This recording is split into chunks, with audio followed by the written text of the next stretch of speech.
y a la psiquis. Ese es el gran drama. Y obviamente en el centro está la población. Eso es el gran drama que tenemos. ¿Cuáles son las causas? Creencia religiosa, fanatismo, locura. ¿Y cuál es la motivación? Cuando se une el nacionalismo revolucionario a una causa religiosa, no hay con qué parar a eso. Ya vamos a hablar la clase que viene sobre lo que es el fundamentalismo. Y recuerdo lo que decía el Barón de Holbach, que cuando los hombres creen no temer más que a su Dios, no se detienen ante nada. Ténganlo en cuenta también. Muy bien, asimetría y proporcionalidad. Algo hablamos. Las leyes de la guerra son solamente para las Fuerzas Armadas, mientras que las organizaciones no estatales no tienen interrogantes éticos. Y este es el gran problema que hablábamos recién. Por eso surge la figura del contratista y demás. ¿Qué métodos utilizan? En principio no tienen frentes, no tienen responsabilidad y utilizan todo tipo de acciones. Armamentos, asesinatos, ataques, emboscadas, explosiones, fuegos, incendios, trampas, secuestros, sabotajes, propaganda, negación, manifestaciones. Y una de las cuestiones más importantes es que no tienen responsabilidad territorial. Ejemplo de esto es Hezbollah en el sur del Líbano, que ataca a Israel sin ningún problema porque el territorio es el territorio libanés. Pero ellos hacen las veces de todas las cuestiones sociales y las responsabilidades territoriales son de otros. Esto es uno de los métodos, una de las características también que tiene este nuevo tipo de guerra. Muy bien. Aparece el señor Marwin Villara cuando habla de las guerras asimétricas al caos constructivos y habla de que se dan estas guerras donde hay un subdesarrollo extremo, donde la población es ideológicamente afín o se la prepara de esa forma y donde hay un ambiente geográfico determinado. Solamente se hace una distinción entre los ganadores y los perdedores.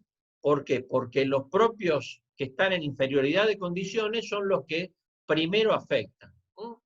Y la forma de afectarlo, hay tres planos de desarrollo que están de la mano en todas estas cuestiones.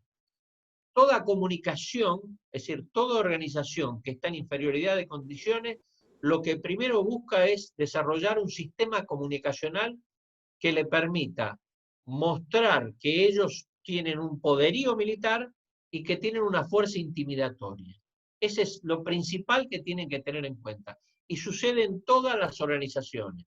¿Por qué? Porque las fuerzas legales generalmente tienen otro aparato que son las que manejan. Entonces, los más débiles, supuestamente, demuestran que, primero que son más débiles, pero que tienen una organización militar y que tienen una forma de amedrentar a la gente. Ya vimos un ejemplo de lo que es ISIS.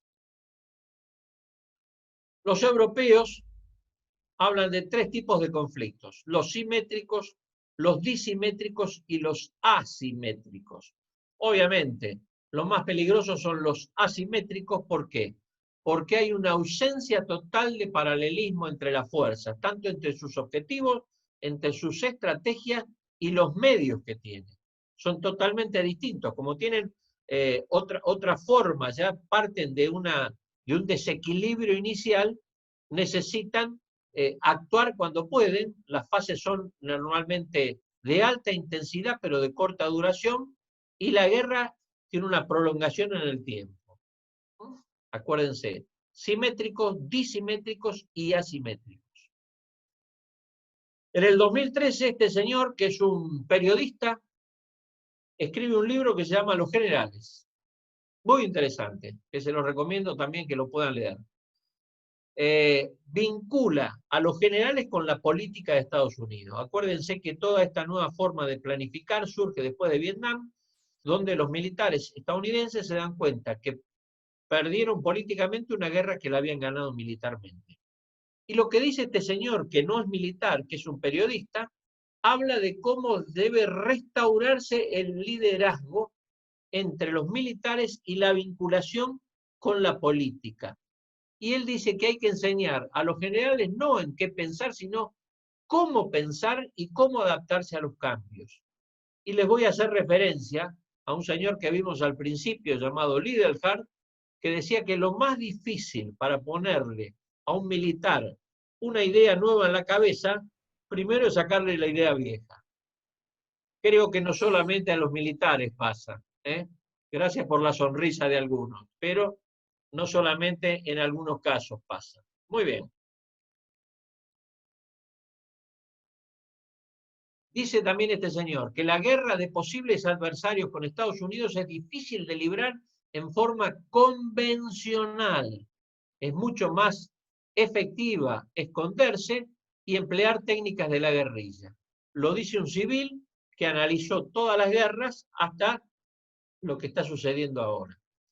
Aparece un general ruso, este señor que se llama Gerasimov, y dice por primera vez que no hay más guerras híbridas y no hay amenazas híbridas. Y habla que la guerra se desarrolla en una zona gris, que va más allá de la guerra. ¿Por qué? Porque en estas zonas grises influyen un montón de cuestiones. La zona gris es mucho más amplia que un mero enfrentamiento bélico, porque hay grupos militares, no militares, y hay muchos más intereses sociales, económicos, humanitarios, políticos, y las acciones armadas son una parte. Acuérdense, cuando hablábamos del estado final deseado, que la política es la que nos dice a los militares cómo debemos actuar y demás. Entonces la zona gris pasa a ser abarcativa de la guerra híbrida. Y hay varios artículos al respecto. Ahí tienen un ejemplo que lo pueden encontrar gratuitamente en la Military Review, y si no, lean la doctrina Gerasimov, se llama así, Valery Gerasimov, el valor de la ciencia en la anticipación. Muy bien. Este señor sonriente que tenemos ahí, obviamente, es un británico, asesor de logística de las Fuerzas Armadas británicas, y en el año 2015 empieza a hacer una apreciación con respecto a los objetivos. Habla de que surgen los rusos, hay terroristas, inmigraciones, ciberguerra, terrorismo, China asciende, hay una inestabilidad, y se da cuenta que el poder de combate, que anteriormente lo daban los tanques, los aviones, producía operaciones sucias, aburridas y peligrosas. Y entonces le preguntan, dice, ¿cómo es el tema? Dice, ¿por qué usted dice esto? Es muy sencillo, dice él. El poder de combate, que estaba dada por la interoperabilidad, hoy se maneja a través de la información. ¿Y cuál es el límite para lograr esa información? Habla de la resistencia humana. Es el primero que pone el punto sobre las IES, porque dice que los problemas que hoy hay, que hoy se enfrentan las Fuerzas Armadas, es un pivot que está entre la legalidad pensada y la virtud de la necesidad. Es decir, la legalidad nos permite hacer esto, pero la necesidad nos implica hacer otra cosa. ¿Y cómo se cubre todo esto?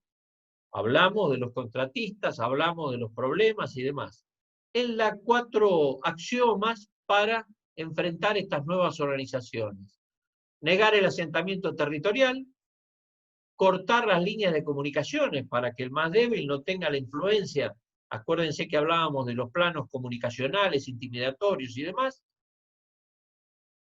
Ganar la difusión de la información y reducir su esfera de influencia.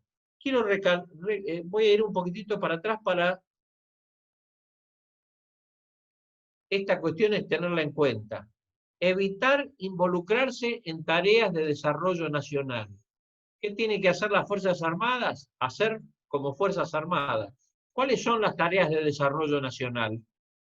Se los dejo planteado a ustedes cada vez que ustedes ven un camión del ejército repartiendo colchones o chapas. Bien. Ganar la información y reducir la esfera de influencia. Es muy sencillo.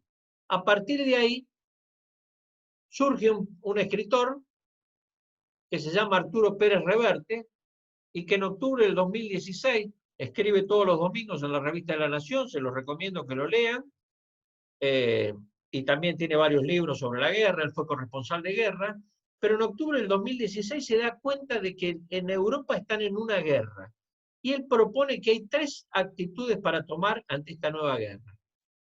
Primero, que la acción que está sucediendo en Europa puede ser un movimiento, con lo cual puede ser un consuelo analgésico explicado por la ciencia y la cultura como un movimiento más.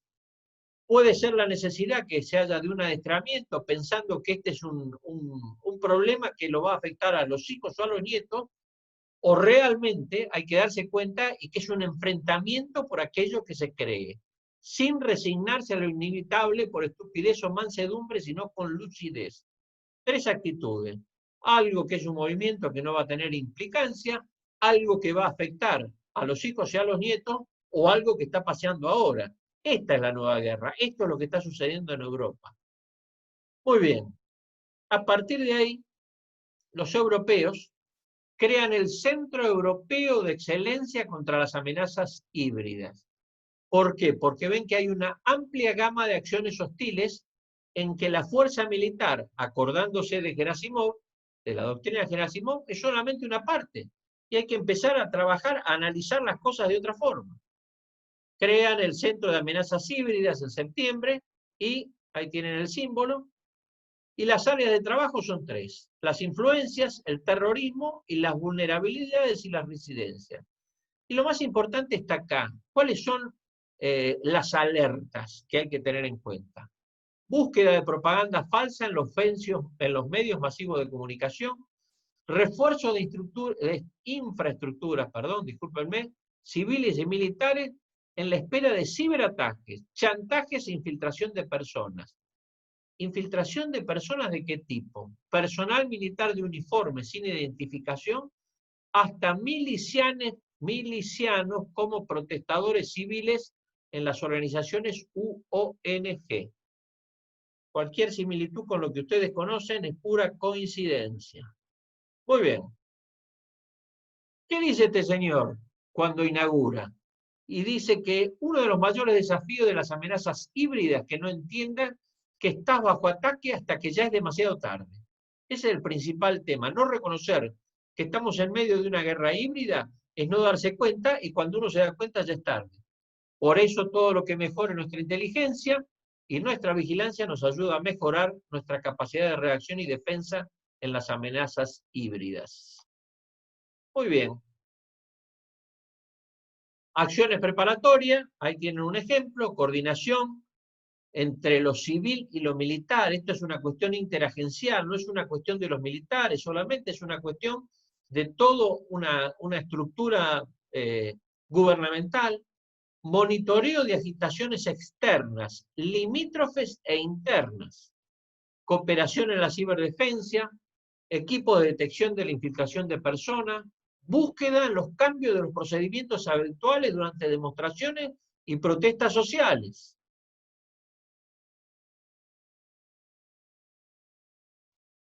Claras y explícitas reglas de empleamiento del personal afectado a neutralizar la amenaza. Si yo no le digo a quien tiene que ir a hacer alguna acción de este tipo, ¿cuál es el límite? Vamos mal, de movida. Muy bien. Esta señora que se llama Virginia Gamba, que es argentina, que ahora está a cargo del control de las armas de destrucción masiva, en octubre del 2018, hablando de los problemas en Latinoamérica, dijo que los terroristas no funcionan como un ejército convencional, porque nunca llevan uniforme, que sus combates son para infundir pánico a través del miedo y su ideología, que las situaciones críticas pueden llegar a ser violentas cuando su encauzamiento trasciende lo jurídico. Es decir, cuando hay una evolución, una efervescencia tan grande, lo jurídico ya no sirve para amedrentar a las organizaciones y escapa de ello.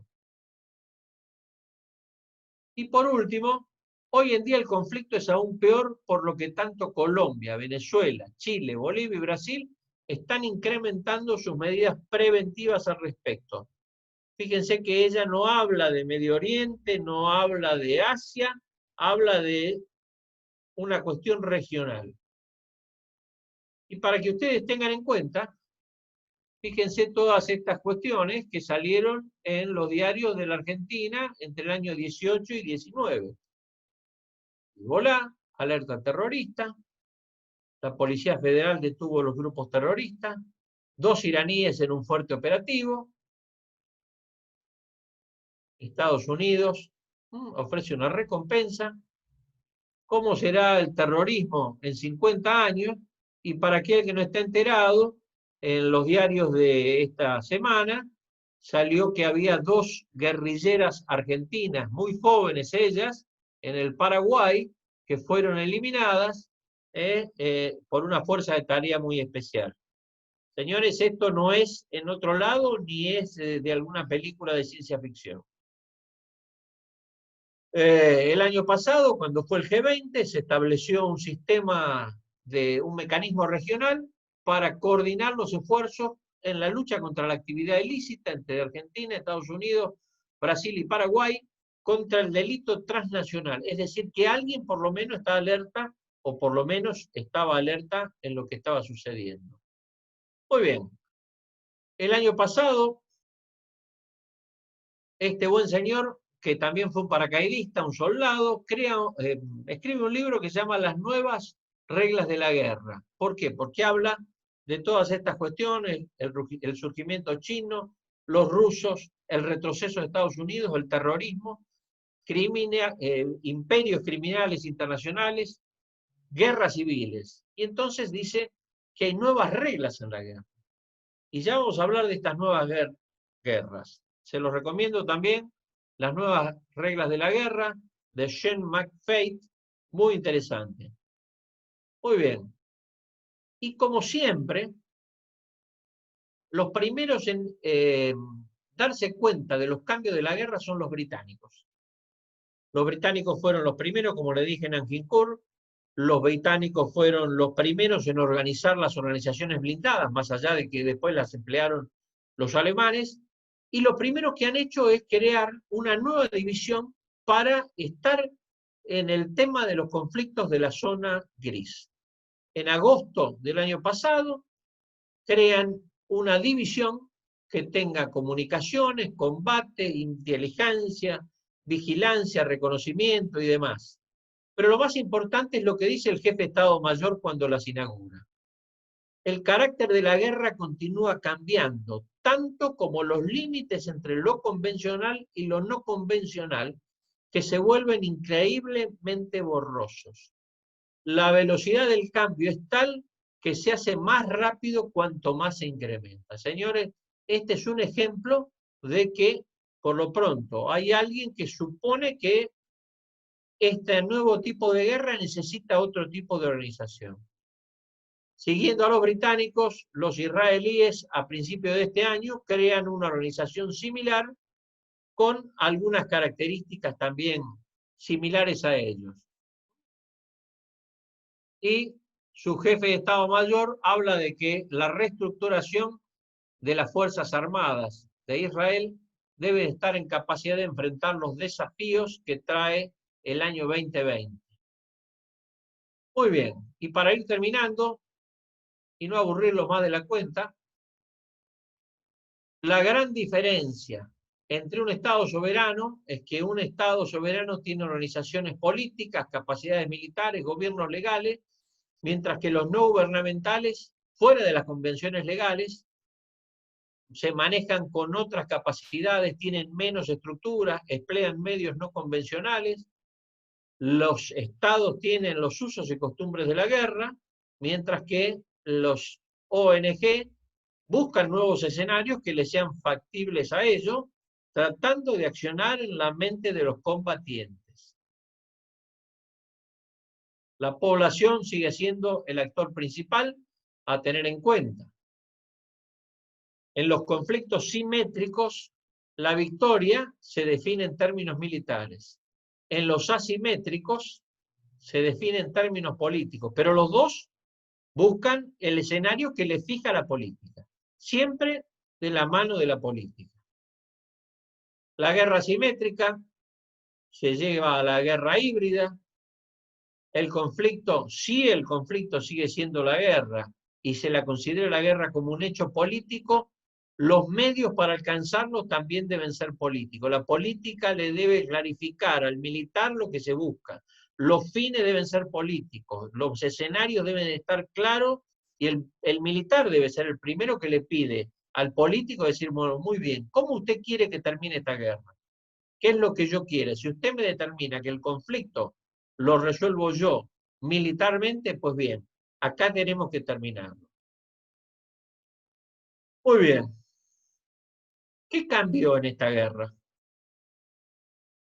La forma de la guerra pasó a ser híbrida, el lugar de la guerra pasaron a ser los centros urbanos, el tipo de combatiente dejó de ser un profesional y pasa a ser un fundamentalista, la forma de comunicar las acciones, fíjense que hablamos de los planos comunicacionales para tenerlos en cuenta, la preocupación que debe tener todo combatiente por lo que su sociedad avale lo que él está haciendo, la valorización de la intensidad de los conflictos, ya no hay más conflictos de baja intensidad, y la asimetría en las voluntades enfrentadas. ¿Y el terrorismo qué hizo? Hizo que rigieran nuevos tipos de poderes mundiales. Ya no hay más estados, hay grandes intereses. La guerra ha superado los estados. La guerra convencional es demasiado duro decir que está muerta, porque hay acciones que siguen siendo convencionales, pero ha sido superada, ha sido evolucionada por muchas cosas más. Hay guerras sin estados, hay intereses que se combinan. Se domina la guerra desde las sombras, y las mejores armas no tiran balas ni interesan a los corazones y a las mentes.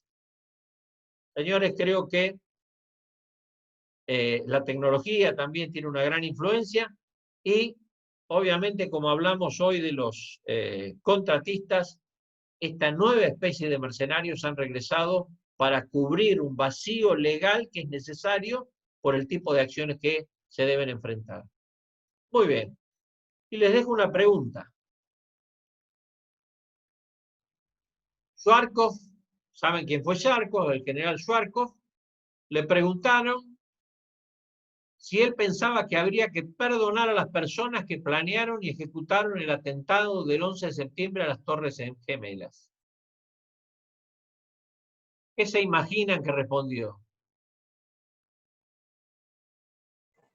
Que los contrataría. ¿Qué más? Habilitale los micrófonos, por favor. ¿Alguna otra idea? Los micrófonos se habilitan cada uno, el que quiera hablar, habilita el micrófono. Desde su computadora. Bueno, muy bien, gracias. Porque si no se va a hacer mucho ruido de fondo. Yo te iba a decir, si te parece eso, hacer algunas preguntas interactivas ahora y después algunas consultas. Está bien. Esperá que termine con la respuesta, para cortar el tiempo. ¿Qué respondió Schwarzkopf? Pobre que ya ha fallecido. El perdón para ellos es una cuestión de Dios. El trabajo es organizar la reunión entre ambos, entre Dios y quienes pusieron o que manejaron el atentado. Muy bien, acá terminamos. Muchísimas gracias. Quedo expectante por las preguntas, ya sean en forma ahora o si no mediante el chat.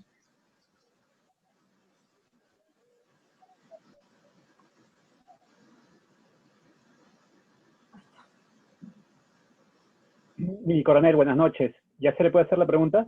Sí, sí, adelante. Mi coronel, quería ver si podía abordar un poco respecto al tema de la inteligencia, ¿no? Y el peso que tiene respecto a las labores justamente de contrainsurgencia, del enfrentamiento o procedimientos en guerra híbrida, ¿no? El peso como tal. Correcto. Perfectamente. En principio, el problema de la inteligencia es un problema de legalidad de cada uno de los países. Es decir, hay países donde el problema de la defensa y de la seguridad están de la mano, están en el mismo lugar, y hay países donde está separado. Hay una ley de defensa y una ley de seguridad. La ley de defensa está estipulada para agresiones externas convencionales y la ley de seguridad avala las acciones internas. Para las acciones internas lo realizan determinadas fuerzas de seguridad sin autorización para las Fuerzas Armadas y para las acciones externas las Fuerzas Armadas. Ninguna duda que lo fundamental es la reunión de información. el ciclo de reunión de información, para los que no están en el tema, el ciclo de la inteligencia, perdón, se inicia con la reunión de información.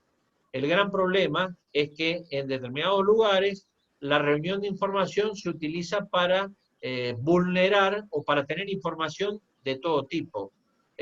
Para aquellos que somos pescadores, cuando uno va al mar y tira una a medio mundo, saca de todo tipo de pescado, lo que quiere sacar y lo que no. Lo que le interesa lo deja y el resto lo devuelve. Con la información sucede lo mismo. Cuando yo hago una reunión de información, obtengo todo tipo de información. Acorde al uso que le doy, es la inteligencia que voy a producir, para adentro o para afuera. Ninguna duda que es fundamental la autorización. Y, en mi punto de vista, las dos leyes deben ir de la mano y debe haber un sistema de reunión de información que facilite la detección temprana. Por eso yo les he dado un montón de alertas de lo que está sucediendo y que cada una de las agencias gubernamentales las debe tener en cuenta. No sé si he sido claro, estimado Alberto C. No sé, no te veo el apellido. Y Alberto Castro, desde Perú, mi coronel. Muchas gracias. Una alegría que estén interesados en esta cuestión desde el Perú.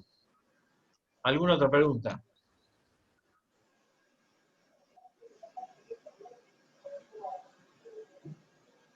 Alguno que sea tímido, apague la cámara y haga la pregunta en sí. Sí, yo les escribí en el chat, pero ahora ya que estamos se la comento. Mi pregunta era si en la actualidad, o en estos últimos años, se puede dar o si hay o no una coexistencia entre conflictos tradicionales entre estados y guerras asimétricas, o si vamos inevitablemente hacia la muerte de la guerra tradicional, como usted había hablado. Yo pensando, por ejemplo, en, no sé, la última guerra de la Argentina, la guerra de las Malvinas, no fue una guerra simétrica, digamos, fue una guerra más parecida a una guerra tradicional. Convencional, sí señor, fue una guerra convencional totalmente. Si terminaste la pregunta, ¿te contesto? Bien. Cuando hablé de la guerra en la zona gris, que establece este general Valery Gerasimov, habla de que hoy en día la guerra no solamente es una cuestión armada, la guerra es una cuestión de la parte armada, es un enfrentamiento, una parte del enfrentamiento. Hay intereses económicos, hay intereses sociales, hay intereses regionales, lo vamos a ver en alguna de las charlas posteriores, todos los aspectos regionales y potencias hegemónicas que irrumpen tanto en el tema sirio como en el tema de Israel contra Hezbollah. Hoy en día no se puede decir que no hay más guerras convencionales. Sí se puede decir que la guerra convencional no es la que va a definir todo. Por eso es que hablamos que la transformación de la guerra obedece a los objetivos políticos que se busquen. Y hablar de objetivos políticos no solamente es hablar de la política, son intereses y demás. Fíjense que hoy en día ya difícilmente haya un enfrentamiento entre un país y otro. Hay enfrentamiento entre organizaciones, hay intereses de organizaciones que reúnen gente para enfrentar a otro. Ejemplo, para enfrentar a ISIS tuvieron que juntarse una coalición que después se desmembró, ya lo vamos a charlar más adelante, pero que hacen a que la guerra convencional sea una parte y que no sea la que defina la solución de un conflicto.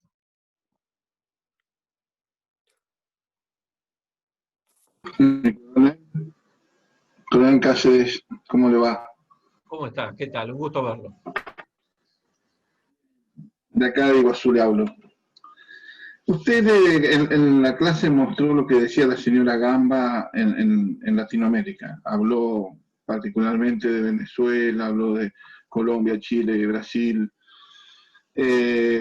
Todos estos temas, ¿cómo repercuten, si se podría hablar o nos puede guiar en la Argentina, en particular durante estos tiempos, donde también durante la época del 70, donde nosotros tuvimos cierto conflicto, se ganó en la parte armada, pero también se perdió en la parte política. Legalmente, en la Argentina creo que no estamos tan cubiertos como para poder, o si usted sabe si se está moviendo algo como para prepararnos para estas eventualidades de la cuarta generación en la guerra. Bien, en principio les quiero aclarar, le agradezco, es una pregunta muy interesante. Yo tengo la necesidad de que ustedes sepan lo que es el deber ser. Una cosa es el deber ser de lo que sucede con la transformación de la guerra. Otra cosa es lo que es en la Argentina. Por eso especifiqué la diferencia entre la ley de seguridad y la ley de defensa. Acorde a la estructuración que se haga internamente en el país de esas dos cuestiones, es la solución o la forma de enfrentar las distintas amenazas. A partir de ahí, uno trata de que la gente o los decisores se interesen debidamente en lo que está pasando y en lo que puede llegar a pasar. Por eso hablé de todas las alertas, por eso hablé de lo que cada uno de lo que ha sucedido en Europa ha tratado de tener en cuenta para abrirlo y demás. El deber ser es lo que yo le he dado. El es un presente y un futuro que ojalá lo podamos plantear acorde a lo que está sucediendo. No sé si fui claro, Perfecto. mi estimado amigo. Perfecto, perfecto.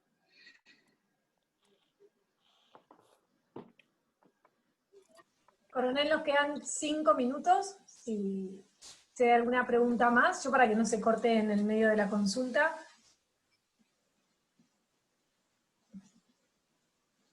Bueno, les agradezco a todos la presencia. Espero haberlos clarificado y espero haberlos adentrado un poquitito en lo que son las guerras de estas nuevos tipos de guerra, esta transformación que estamos viviendo, y Dios mediante nos vamos a encontrar el día jueves.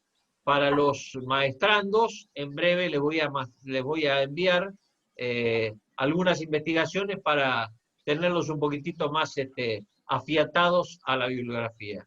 Una vez más les agradezco. Me gustaría si pueden todos saludar, levantando la manito así Lelu nos saca una foto a todos. Gracias. Yo los estoy grabando. Y nos vemos el día jueves. Recuerden para el próximo encuentro, que es el jueves, 18:30. Tratemos de ser puntuales porque nos corre el tiempo. Ingresen todos con sus nombres, así podemos luego hacer los certificados de participación. Gracias a todos por participar. Muchas gracias. Hasta luego. Gracias, mi coronel. Hasta luego, que les vaya bien. Gracias a todos. Gracias, mi coronel. Gracias, mi coronel. Gracias. Muchas gracias. Nos vemos. Buenas noches, mi coronel. Hasta luego.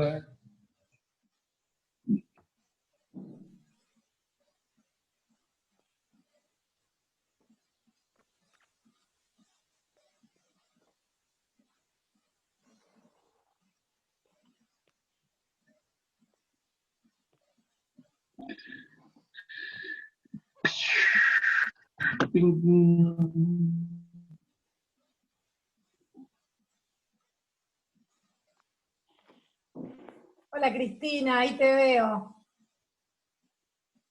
Cristina, ¿cómo andás? Sacate estás muteada. Sacate el micrófono, Cristina. Ay, no. Ahí está, ahí le iba a sacar. Genial, ¿estuviste ahí? Sí, estuve, escuchaba todo, pero bueno, mientras estaba haciendo cosas. Pero bueno, todo muy bien, María. Sí, bien. Que bueno, pobre vos, con todo. Yo tengo a los 3 hijos, están como, los tengo escondidos por toda la casa y silenciados. Bueno. Vino, con un amor como se portaron.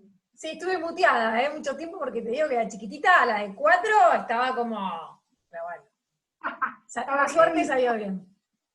María, te envío la foto después, te las mando. Ah, y eso, porque él me pidió a mí, estoy sin el teléfono. No, si yo le dije que yo sacaba fotos. Sí, yo me acordaba.